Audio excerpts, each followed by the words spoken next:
Well, hello everyone. Hello once again. It is your one and only host, Tooclevermafia, and we are back with the Tooclevermafia podcast. Hello, Mafians. Hello, AJ over in the sound booth, and Good thank you morning. for another lovely intro. And we are going to get right into it. As usual, here at the Tooclevermafia podcast, I like to share with you my personal days and what I do. And when I go around town, I tear things up, don't I? Yes, I do from time to time. And it was that time of year again, folks. If you've listened to our podcast before, usually once a year, I've got to go get my peepers, my spectacles, my glasses, if you will, updated, and so that way I could see all of the wonderful copy and material that the writers at the Too Clever Mafia podcast put in front of me. So when I get new glasses, usually for a few months, I have no excuse when I read something that I'm not supposed to read or read it wrong. But anyway, so I ventured out. First thing you got to do, right, is you go to the eye doctor. I get my new prescription, and then usually I go to the Crafters and I get my glasses there. And I haven't had a good experience with the Crafters in the past. And if you've listened, you've known that, and you can go back all the way to pre-season 1, season 0, as the producers call it, and you can listen to a good little story about the Crafters if you like. The first time I went, or first time I talked about going, because I've been going to the Crafters for quite some time. Anyway, so I go to the eye doctor, and the eye doctor tells me that along with my eyesight not being good, which I kind of already know, they wanted it. I needed to protect my eyes from UV light, right? Last time around, I remember there was a big thing about blue light and people that are on the computer and whether the blue light was real or fake. And I don't know. I probably got it. Who knows? But anyway, I got the, so the doctor tells me that there's this UV light protection that I need. So I'm like, all right. So when I get my prescription, I go through the whole rigmarole, and I go over to the cheeky-eyed salesman who is more than willing to send me up the creek and charge me an arm and a leg and then some for a new pair of glasses. But I'm a little bit wise to them at this point, so I watch out for the premium services that really don't do anything and all of that. But so I asked the doctor. They were a little short staffed, so the actual eye doctor was who I was working with, and I said, what is this UV light thing? What can I do other than wearing sunglasses? Because I don't like to wear sunglasses inside, and switching back and forth is kind of a pain from time to time. If you are a glasses wearer, you know what I'm talking about.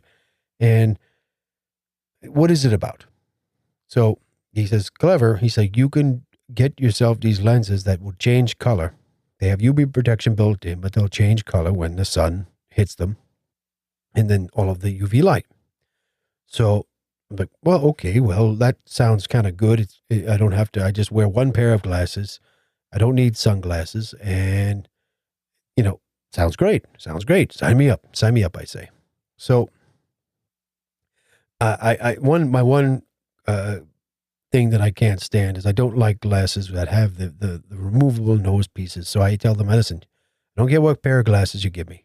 Give me something comfortable, but don't get me one with the little rubber tips on them, because I always fall off and they always hurt my nose anyway. And give me something better. So I looked through a few pairs, and they have their super sanitary thing where if I tried on a pair of glasses, I couldn't put it back on the shelf. So I had to put it in a box. So I had a big pile of box of glasses that I tried on, and well, that's what they wanted to do. So they wanted my business. That's what they got to deal with, right?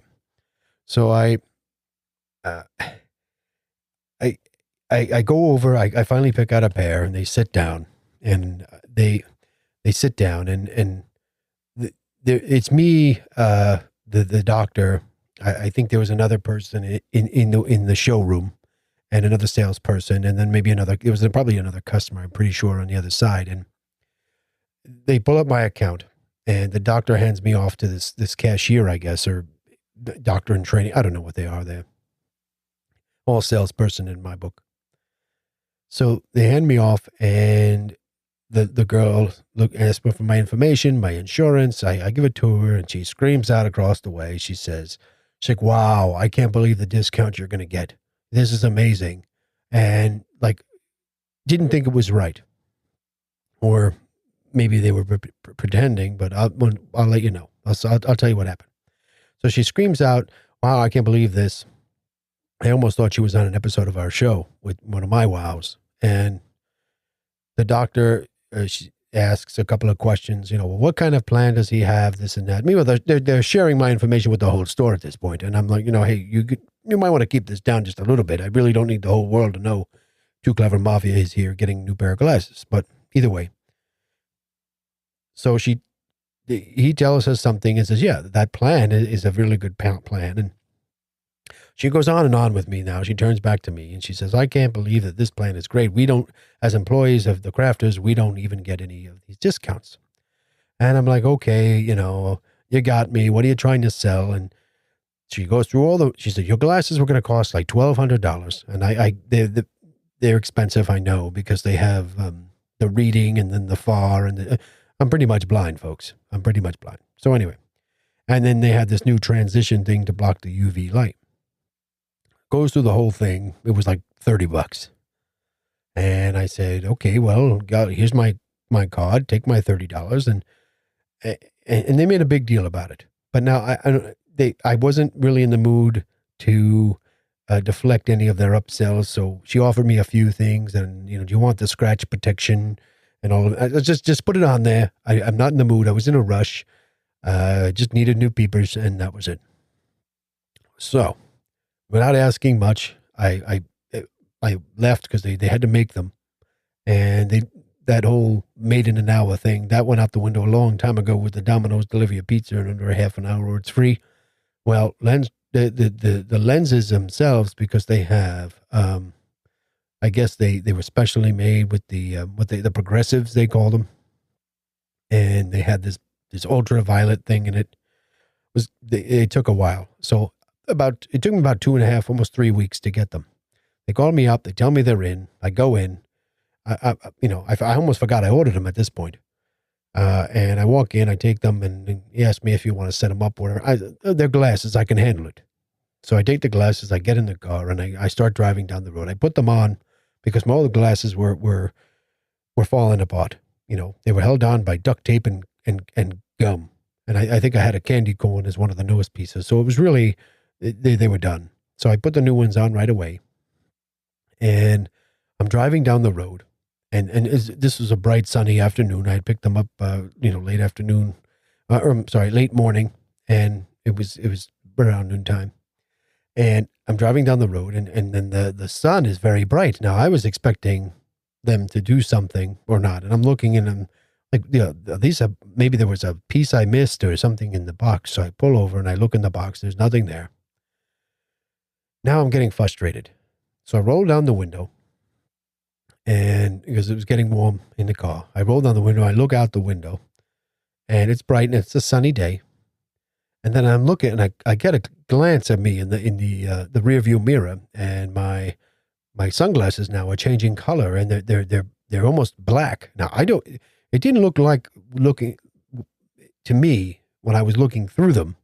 It didn't look that like that, but when it was, when I saw my reflection in the mirror, it looked like I had these cool sunglasses on. So, and I'll get to the cool factor in a minute. So I'm driving home. The sun gets bearable now because the window's open, and I roll up the window and I'm driving home because now I'm getting cooler, and I guess it goes away. So now the sun's getting brighter as I'm driving. So I get home and I'm kind of complaining. My grandkids are over, and I'm saying, my glasses are changing color, but then they don't change color when the sun is bright. But then they didn't change color when I said, do they only work when I'm driving? When I'm not driving, is it like a cell phone? You're not supposed to use it when it's driving. I don't know. So one of my grandkids says, no, they only work when the sun hits them. And if you're in the car, and my little one, he wears glasses, and he said it only hits if the sun has to hit them directly. So if you're in the car with the windows up, and then the glass of the windows stops your glasses from changing color because they already have UV, and it's the UV light which changes them to sunglasses or whatnot. This was my whole day for the most part. And it was a very, as you can understand, I call myself, I'm not really high tech, I'm more low tech. And you can understand this is something that AJ may be able to relate to. I know AJ wears glasses as well. I wasn't really ready for, because my little bifocals didn't, I just want to go back to my old ones. So I'm going to have to work something out. I don't know if I can return them. I don't know how that works. But yeah, so that was how the day went. The day from the time I picked them up to the time I ordered them to the time I picked them up, and I got to tell you, it's nothing but a problem at the Crafters. Every time I go there, it's just something. And maybe it was me, but quite possibly it was. Maybe I should have paid more attention and been able to listen to some direction. But I just want to get out of there before they try to sell me this kitchen sink, and that's me. But we're going to, that was my little rant for the day, if you want to call it that. But we're going to get into our next segment. We're going to talk a little bit about the COVID. We're going to, things that are going on with the COVID are kind of like, I don't know. I feel, are some of the measures that are being put in place a little bit too restrictive in the sense where it's not going to fix the problem. It's going to make some of these problems worse, but I don't know. We're going to find out. Check us out on all our social media handles at Tooclevermafia. Check us out on our website as well, www.tooclevermafia.com. And don't forget, wherever you're listening to us, like and subscribe. We really do appreciate it. And if you're a returning listener, let us know, what do you like about what we do? Or what don't you like about what we do? We love to hear some feedback. And we're on Twitter, we're on Facebook, we're on, Instagram. Or you can just drop us an email at tooclevermafia@gmail.com. And we love to hear from you. We really would. YouTube as well. You can write in the comments. We're getting a lot of comments on our YouTube video post, although, like we said, our YouTube video, not really getting the views over there on YouTube, but that's not what it's for. It's just to be able to archive some of our older shows. And if you want to watch them there, be my guest. So we're going to take a short break, and we are going to be back, and we're going to chat a little bit more about the COVID. And hopefully we'll get your thoughts about it right after this.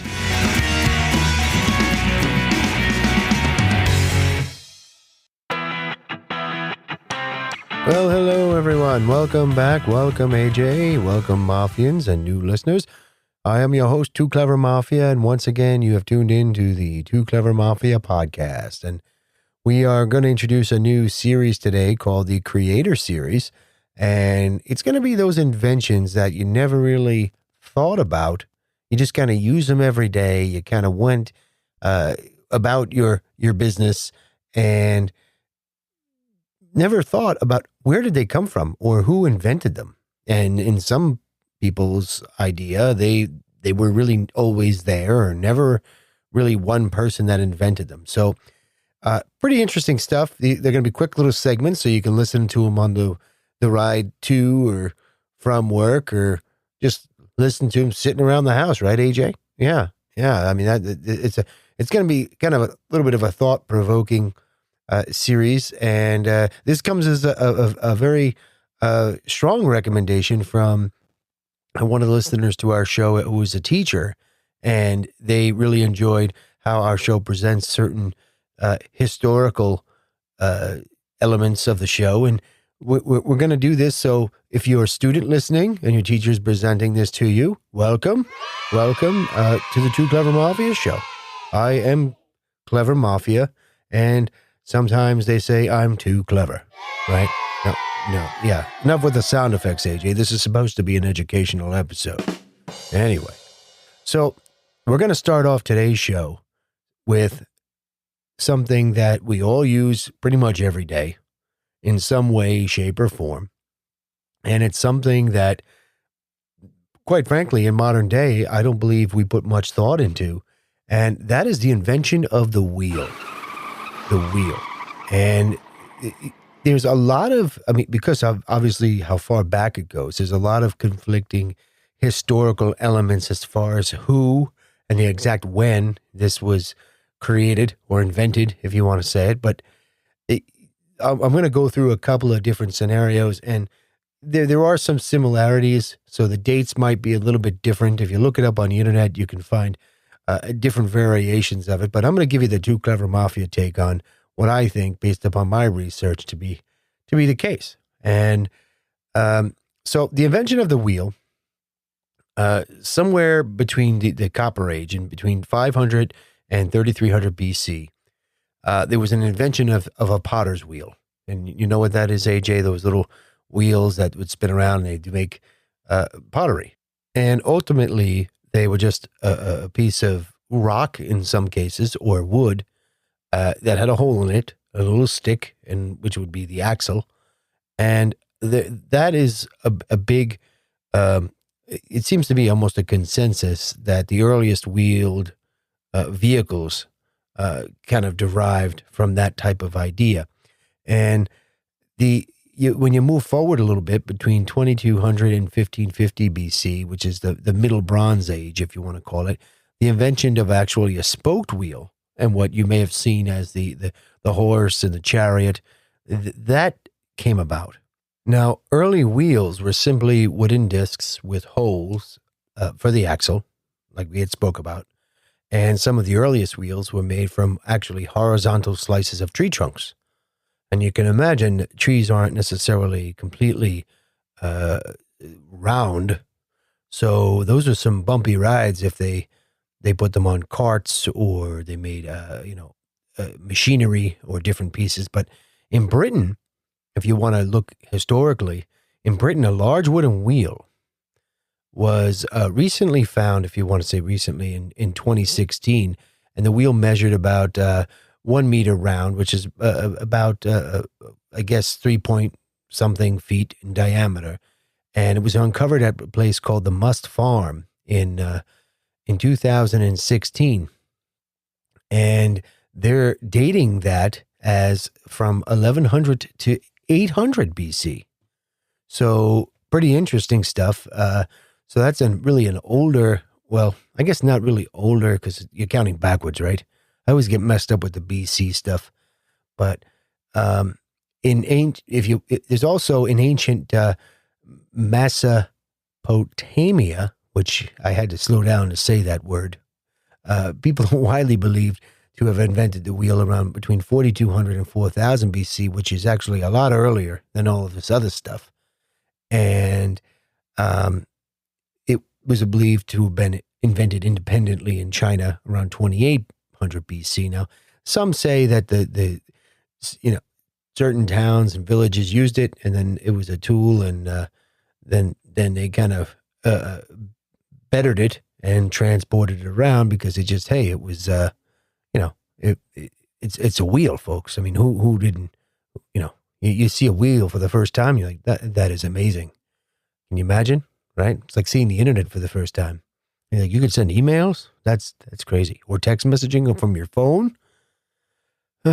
Anyway, so, but to kind of summarize all of this, from a legal perspective, if you want to say so, James Macomb was, it's spelled M-A-C-O-M-B, according to the U.S. Patent Office and Trademark Office.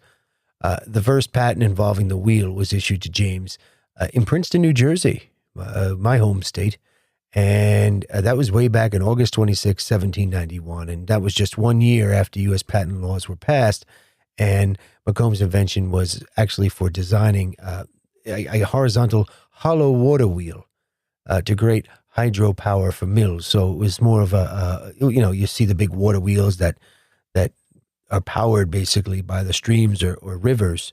Well, that's what he created with the wheel, and that's the first patent. So to say, so that kind of puts the nail in the coffin and sums it up for me. I'm going to go with James invented it in 1791. That's what I'm going to do. James Macomb, M-A-C-O-M-B. We're going to go with him You know, even though it's what, 4,000 years later. Yeah, we got to go with the legal aspect of it. Speaking of legal aspect, head over to www.tooclevermafia.com. Hopefully you learned a thing or two. Hopefully your drive is almost over or is over. Or, I don't know, whatever you were doing before you started listening to this, you can go back to doing it. And check us out. Join all our social medias at Tooclevermafia. And we love to chat about it. And that's all I have to say about that.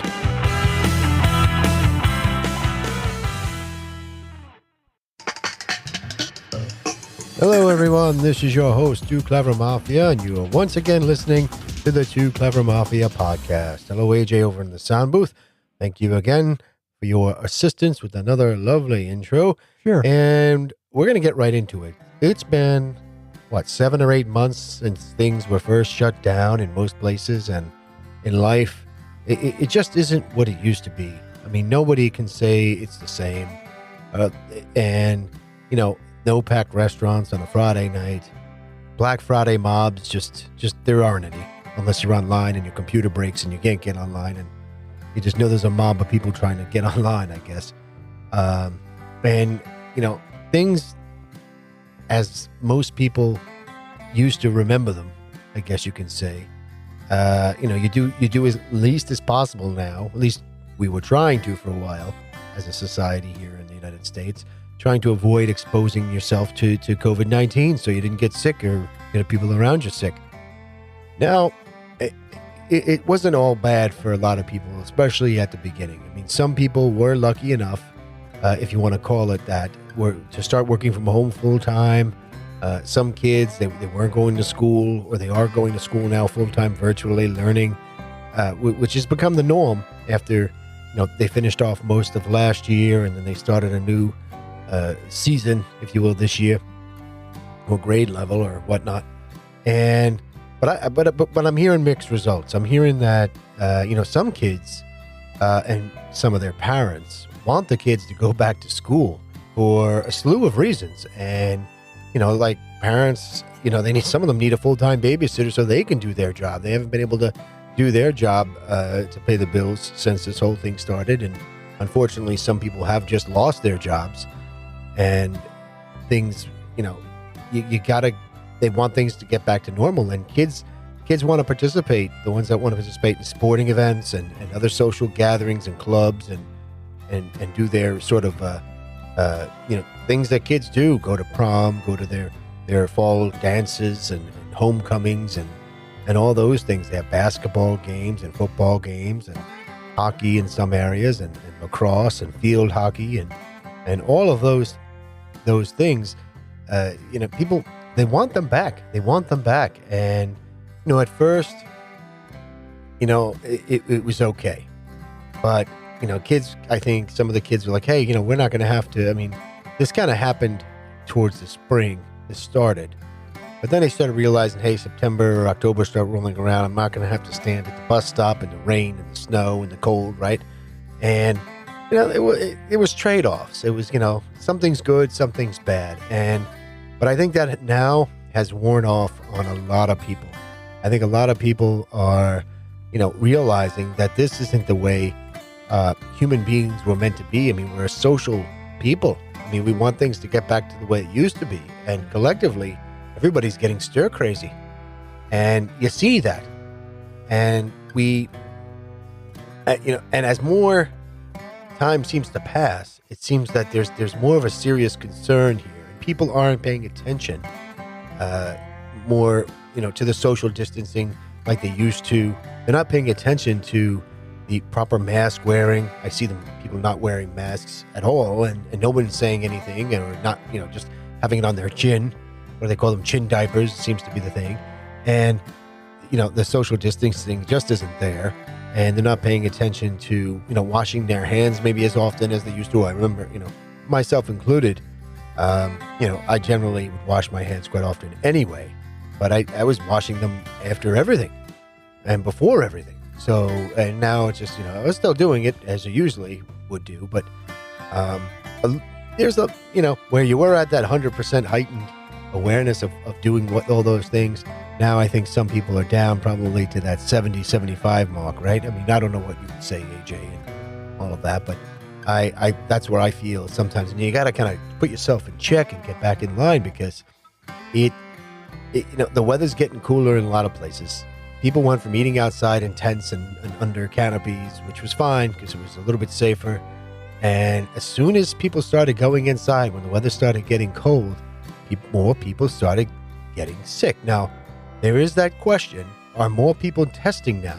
So more people are showing up that were sick, which could mean people were sick all along and they just haven't been testing, and they kind of brushed it off as a cold.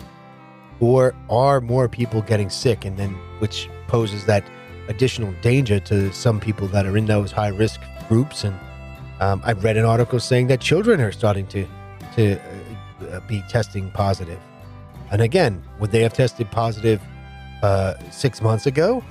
Maybe not. We don't know, but because the testing now is a lot better and a lot faster, and people can get 1 or 2 tests now. If get one test, you want a backup test to make sure, you get the second one to make sure. And is that what's giving us our positive numbers? I don't know. And you don't know who to believe. You really don't. You really don't know who to believe. But as the weather has gotten colder, it appears to be some of these restaurants are overcrowded, and they're just not following the social distance requirements, or just common sense requirements. I mean, everybody's inside. You got the heat on. If there's this airborne virus going around, why would you, I wouldn't want to be in the same building with someone else I didn't know and didn't know they were safe. I mean, why? I don't get it, folks. I don't get it. And as I drove around last weekend, I was driving around looking for a cup of coffee. I go to the drive-through, wear my mask and do all the things, and I just want a hot cup of coffee. That's my treat. That's my big doings for the weekend, right? And there's this little waterfront area, and it has a fishing pier and a few docks, and some commercial fishing boats kind of can pull up there, and we call them party boats. They go out, take people for fishing for a full day or a half day. And and back in the old days, this area, there was a grassy field in front of the docks, and there's like a gazebo there, and people just do outdoor things like outdoor yoga. They'd be doing dancing or whatever it was. Sometimes they had, in evenings in the summer, they would have a movie in the park type of thing. And now, and in front of the waterfront, there's this, what I call a boardwalk, but it's more of a concrete boardwalk. And they did it up really nice after Superstorm Sandy hit us on the East Coast. It's got like a cast iron kind of fence, I guess, up against the water, raised up. There's no beach area, just kind of a dock, I guess, if you could say, but a boardwalk. And people are walking along this boardwalk, and you see them walking in both directions now. They're stopping to talk to strangers, most people without masks on, where early on, when this thing started, I would go to the park in the springtime, and people were walking around the park with masks on, and they were nowhere near anyone else. So it's people are social, and they want to get out of their homes, and they want to stretch their legs. Everybody understands that, and everybody wants things to get back to normal. And but a few can't practice that common sense and say, listen, this still isn't the right thing to do. And things, if everybody stayed away from everybody for, let's say, 3 weeks, this would all be over. It would, somebody would get it. It would, and if you think about it, right? If they're saying it's 2 weeks and this and that, and if everybody stayed away from everybody for 3 weeks, that's it. We did what we have to do. We maybe order food out or whatever. I mean, it sounds very, it doesn't sound American, I guess you can say, just having to stay home and everybody being forced to stay home. But, it just is going to keep going round and round and round. And there's over 300 million people in this country, along with other people that might be coming and going. I don't know if those restrictions are still on in every country and whatnot, but when is this going to end? If people don't pay attention and they don't, people, I get it. I get it. You want to get out there and, you want to, but you're going to have an endless, there's going to be endless lockdowns and endless mask wearings. And and endless bathroom tissue shortages. And this will just keep going around and around and around. And, I'm not a doctor. I'm not a scientist, although I might play one on TV sometimes. But you can definitely see, like, they talk about the flu virus, and there's so many different flu virus, different strands of it and whatnot.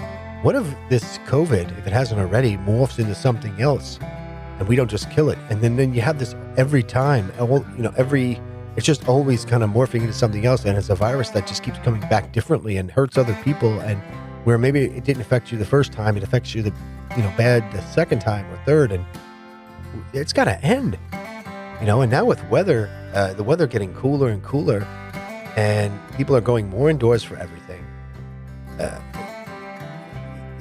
People need to understand how bad the virus is. Now, if you don't believe how bad the virus is, or which has a lot to do with the media, unfortunately, the media has done very poor reporting, and some might say some of our politicians also have, they spent a lot of time not worrying about the people and only worrying about maybe how they looked on television. If they didn't do that, didn't really worry about their mask matching their pantsuit or their outfit, maybe they telling people, hey, be safe, stay indoors, that was their primary focus, and that's where their efforts went to. Maybe this wouldn't be as bad as it is. Who knows? I don't know. Maybe it would be. Maybe it's not something, we want to control it, but maybe it's not something we can control. So, I just say it's something that if people don't get on board with this, we are just going to keep going around in a circle again and again and again. And if you don't know about this virus, I encourage, there's multiple doctors online that are credible doctors, and they have YouTube channels. You can watch them, and they'll tell you who's affected by the virus. Learn how the virus. I sat down, I watched a few videos, and you actually learned what the virus did and how it worked, and what there's some science behind it now that says what people are more susceptible to the virus, and what people are going to get sick, and what people might be better off, be able to fight it off better. But I encourage everyone to look into that and learn about it, and do your part. Wash your hands, use hand sanitizer. Don't touch surfaces, people, if you're in public. Why? Why would you do that? Watch when you touch a handrail. Watch when you pick up. I see it all day long. I go to the food store, and I try not to go as often as possible. And I see people picking up everything, looking at it and putting it down. Picking up everything. Look with your eyes, people. You don't have to fondle every box of macaroni and cheese. Look at it. Just look at it. Say, okay, I want it, I don't. If you want it, put it in your cart. If you don't, put it back. And then after you touch it, use some hand sanitizer. There's enough of it out there. Every store I've seen, gallons upon gallons of it there. Do something like that. Think about it. And protect yourself. This is Tooclevermafia. That was my final words. You are listening to the Tooclevermafia podcast. And that is all I have to say about that. Bye-bye for now. Take care.